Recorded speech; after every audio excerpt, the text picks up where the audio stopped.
शिवसेना आणि राष्ट्रवादी फोडली, आता मराठी माणसांमध्ये फूट पाडण्याचा प्रयत्न सुरू। उद्धव ठाकरेंचा संभाजीनगरमधून सरकारवर हल्लाबोल। वरळीमधील हिट अँड रन प्रकरणात शिंदेंच्या सेनेचे उपनेते राजेश शहा पोलिसांच्या ताब्यात। घटना अपघातावेळी गाडीमध्ये त्यांचा मुलगा आणि ड्रायव्हर असल्याची माहिती। राष्ट्रवादीकडून विधानसभेसाठी जिल्हानिहाय आढावा बैठका सुरू। जळगावमध्ये निरीक्षक अनिल देशमुख इच्छुकांच्या मुलाखती घेणार।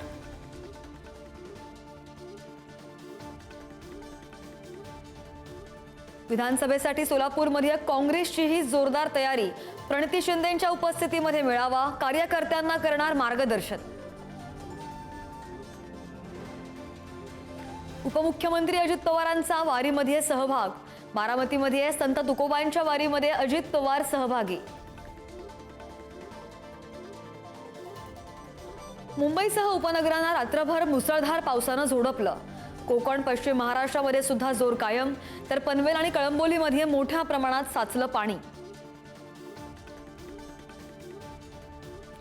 सांगलीमधील कृष्णा नदीमध्ये बुडून प्रियकराचा मृत्यू।